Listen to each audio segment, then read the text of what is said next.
morning. Welcome to another Burn News and Views. I'm your host, Don Burgess. And today we are very privileged to have with us Dr. Renee Webb, but she's told me to call her Renee for the interview. So no disrespect, just in case people are wondering when we're more informal. But Renee, welcome and glad to have you here this morning. Thank you, Don. I'm happy to be here. Yes, with respect to my name, I prefer Renee. I am not into titles because titles don't make who I am. It's just a part of my qualifications that get me to where I am. But my authentic self is much more than my qualifications, so I do prefer Renee. Today we're going to be talking about the column that you've penned, or I guess in today's vernacular, typed. But just before we get into that, Renee is very familiar with the political world, having been a cabinet minister, a PLP MP for several years. And you're currently Bermuda's first history setter representative to Brussels. Why don't we just start with some of your qualifications government-wise, and then we'll get into your call. Oh my God, how long is this interview? Do you want me to tell you of some of my qualifications? Well, just some of the cabinet posts maybe that you've held and how long you were an MP. Okay, I served in the Bermuda government for 15 years, just under 15 years. I was obviously a backbencher, having been elected in 1993, and I served the backbencher for 5 years as a number of shadow ministries, including human rights, of course, which is one of my big advocacy projects, as everybody knows. And then I was a cabinet minister. I was also shadow minister of health, actually. And then I was a minister of many things. I think I had at one point 6 portfolios. They kept adding them and they never took any away. So I guess that speaks to me being a hard worker. And I enjoyed serving in the government. The thing I liked best was helping people. I love the fact that you're able to help people and make a difference in people's lives. That was really dear to me. And that's why I got into politics in the first place, because I wanted to, first of all, help people, my people. When I say my people, I mean Bermudians, of course, voters and people that live here, residents and businesses. It's all a part of it. And I had a number of years living outside of the country, so I had a lot of international experience. And I knew I had much to bring to the table in Bermuda, so I decided that the best, but I was about to say I decided to go into politics. I decided actually when I was in my 3rd year at the Berkeley Institute. I was 14 or 15 years old, and I knew I was going to be in politics because I wanted to help people. And there's all sorts of ways you could help people, and that was the way that I chose. So I did many things in government. I'll write a story about it, Don.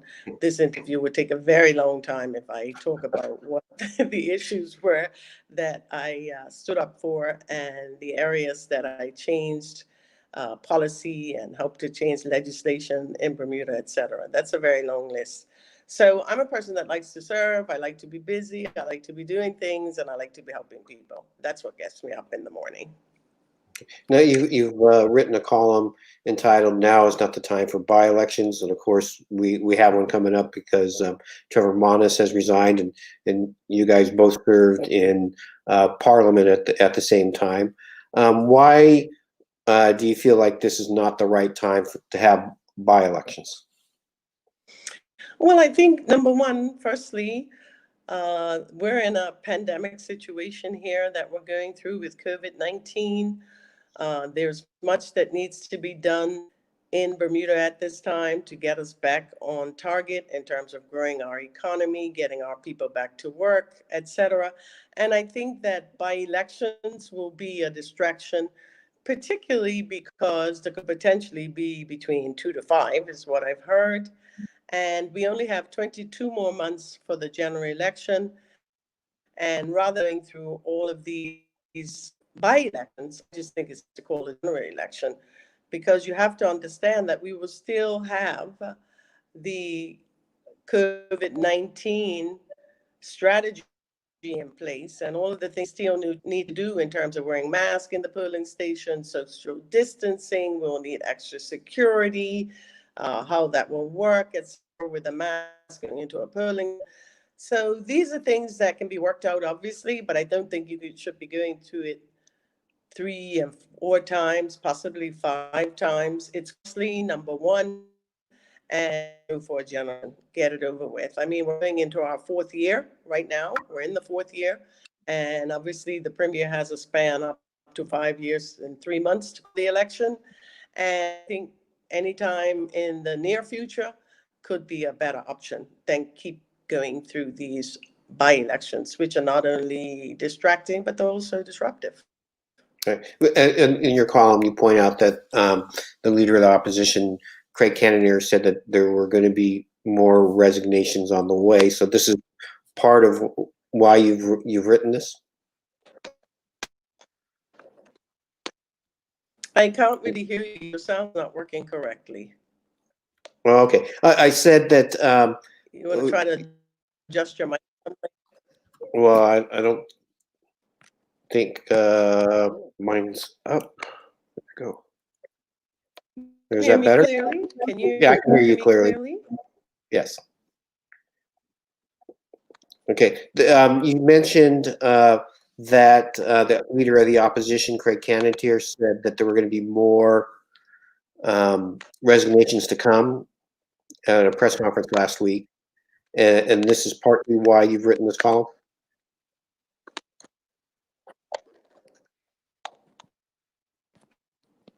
Okay. If I'm hearing you right, that Craig Lanier suggested that there are 2 or 3 more resignations that could possibly come, in other words, causing further by-elections. Correct. That's what I was referring to, actually, was the fact that he indicated that there could be more people resigning in addition to Trevor Munn. We've already had 3 by-elections so far, 2 resignations and an untimely death. So we actually have had 3 so far in this parliamentary session, parliamentary period, within the last 4 years, obviously. And what we're saying is it might be better not to go through all the process, and who's not resigning, just general election, and be done with it, rather than having so many costly and unnecessary by-elections. They're necessary if people resign, obviously, but they're Right. not necessary if you're going to call it A general election.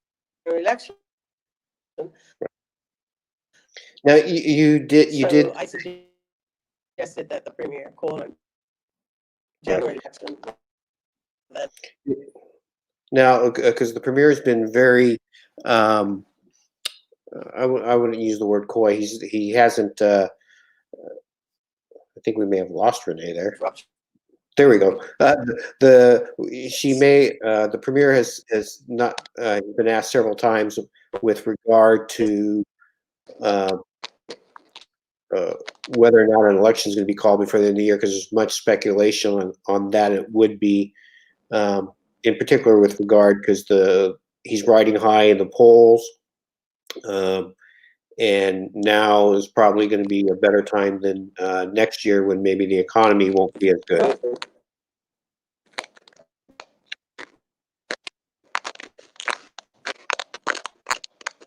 And I think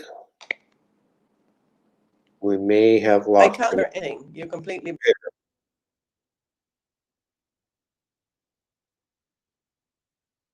I'll just read some of it while hopefully we can get connected. Renee wrote, "We're just going to have a general election sometime in the next 20 months, whether it's sooner or later."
I'm logged back in, but it says, yeah, I'm back in now.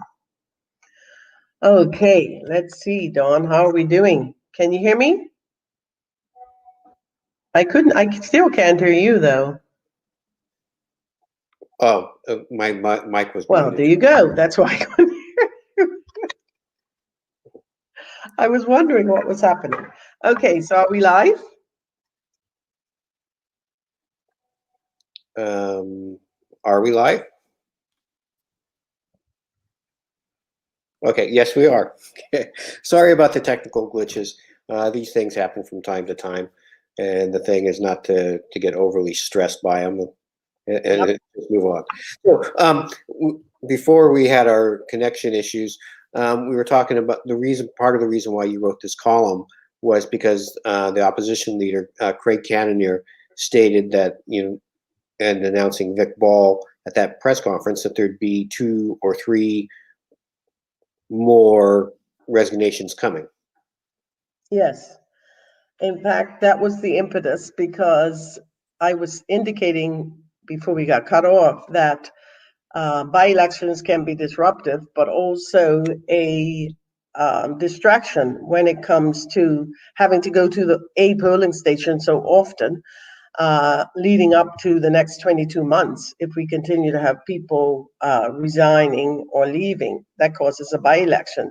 So the question is whether or not in this COVID-19, when we're addressing all of those issues, do people want to have by-elections uh, 3 to 5 times, which is the number we've been given, or just have a general election and let all 36 members go to the polls? And it would be less disruptive and also less costly because obviously by elections cost money, and just have a general election and go for it. So that was my advice. I thought that it would be disruptive at a time when Bermuda is struggling to get back to where we need to be in terms of growing the economy, getting our people back to work, making sure we have business continuity, etc. There's much to do on the island. I think that the essential workers and the premier and his team are doing an excellent job without question. We've gotten all sorts of attention worldwide because we're doing so well. We have people wanting to come here to be digital nomads and to work out of an Airbnb, a hotel in Bermuda, rather than an office in New York or London. So I think we have much to do, and there's no need, in my view, to have so many by-elections when you have a general election which is due within the next 22 months. So my advice to the premier was simply call an election and let's be done with it so we can continue on getting our people together, letting the country pull together in this COVID pandemic time, and move on to do what needs to be done in Bermuda rather than having by-elections every couple of months. Well, I would think like some people might, if you're playing the devil's advocate role here, that this would actually be a pretty good time for the PLP to call an election. Because, I mean, the premier's popularity ratings, according to the polls, have never been higher, and the government's gotten a lot of praise for the way they've handled the pandemic. So they are in good position to to win a general election and possibly increase the number of seats. Well, exactly. I wouldn't exactly advise the premier to call an election if I thought the party was unpopular and didn't stand the chance to win. I mean, clearly, it is an expensive venture to have by-elections continually. But you look at it, anytime you're popular, you call a general election. It's a wise thing to do. I mean, we can think of all sorts of people that called elections in Bermuda's history. I mean, John Swanko won after 18 months and because he wanted to have a different mandate, I suppose. But the reason that one calls an election is because your party, your government is doing well, and so you call an election. And the premier is the only one to decide who decides when to call it. So yes, I would say call it while you're in a popular position to win, and as you say, possibly get more seats. But I dare say the PLP has more than enough seats to do a good job. And we do need a strong opposition, so hopefully they'll get themselves together as well. So it's all about getting Bermuda back together. And people know the PLP is going to win the next election. It really doesn't matter when they call it in the next 22 months. But the point is that we need to have less disruption at a time of COVID-19, at a time of pandemic. We're going to have to implement processes of people wearing masks, social distancing at the polling station, have to have extra security. How do you identify that the person wearing the mask is the person who says they're the person who needs to vote? I mean, there are a lot of issues that we need to deal with unnecessarily for, 4 or 5 by-elections when you can just deal with it once through a general election. And there's much work that needs to be done around that if it's cold around this time or in the next few months. Yeah, but the ID issue is not really a big one because you have to present your driver's license or ID card. And Yeah, but the point is you have a mask on. Oh, but I suppose, yeah, you could take the mask and show your face. Whatever the logistics are, for sure, it's going to be more costly than you would normally have in an election where we just come up with an ID or passport handed in. I mean, you wouldn't have social distancing normally. You wouldn't have a mask, so people would know you're the person who is coming in the polling station, for example. So, you would have to ID people differently, possibly at the door. There's a lot of logistics that would be costly in having all of these by-elections. My thing is go for it. The government's doing very well. The government is very popular in terms of how they have handled the pandemic without question. The premier is very popular. If I was in his place, I would call an election.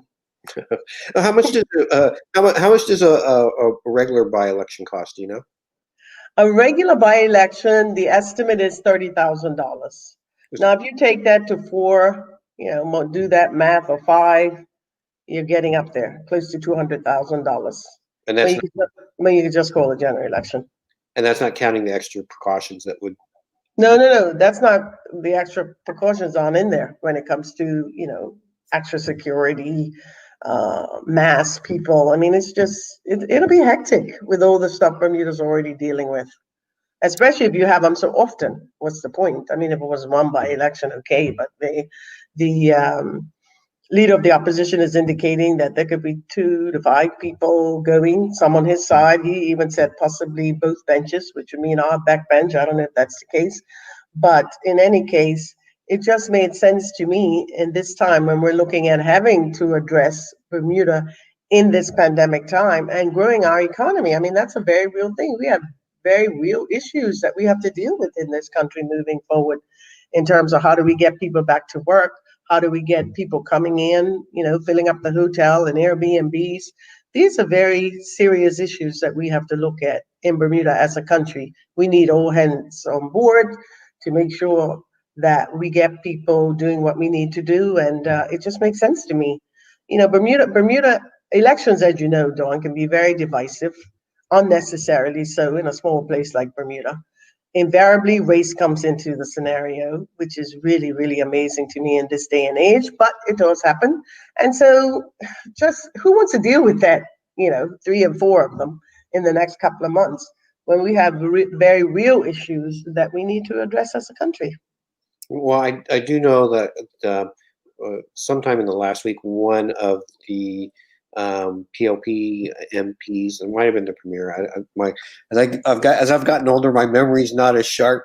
But we're saying, like, since the by-elections, since Mr. Trevor's resignation, that the opposition has been a little more critical.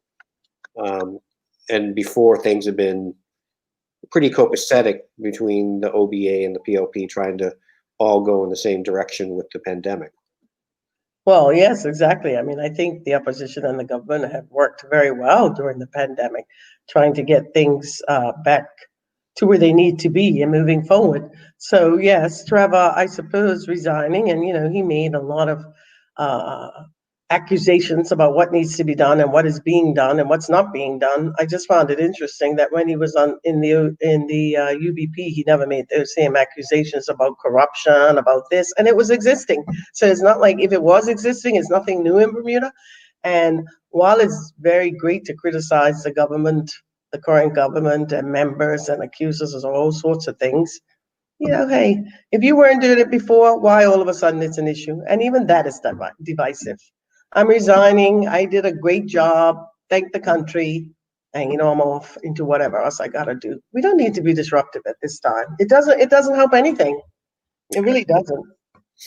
So as we wrap up here, just to sort of summarize your points concisely, and then as you want a general election rather than a series of by-elections. Yes, I think it is wise for the premier to call an election, not necessarily tomorrow, but I'm saying I think rather than all these people resigning, call an election and then they can all go and whoever's going to be the new MP can get in place and start canvassing and doing what they got to do to get the country back to where it needs to be so we can be a united front, if that's possible, for Bermuda as a country and move forward and get the country back, get people get back to work, look at the economy, how we're going to build it, how we're going to change, how we're going to have less disruption and distractions in our country. And Bermuda's been doing very well during COVID. It really has been great. I mean, even when we ended, we go out and walk, people who would never say hello, everybody was so happy to be out. So Bermuda has a great potential. And the divisiveness that exists in politics doesn't necessarily translate into the rest of society. At least that's my reality. I found people to be pretty united. But of course, I don't look at Facebook and all the negative comments that people tell me happen on these social media. I just live in a world where Bermuda's great. Let's get it on. Let's do what we have to do. Let's participate in growing our economy, getting our people back to work, assisting the government wherever we can, being helpful and not being negative. So I think it's just time for Bermuda to move on to another level. And we've had a great leadership during the pandemic. I think that the government has proven itself. I think that the Burt administration has done very well in leading us through this. The ministers have been great. The essential workers have been, without question, keeping us all safe. I mean, Bermuda's done very well, and deservedly, we have a very good reputation overseas as being a country that handled the pandemic well, and we don't want the distraction of by-elections. All right. Thank you, Dr. Renee Webb, and taking some time with us this morning. And to all our viewers out there, as always, we wish you a very Bermuda day. I'm your host, Dr.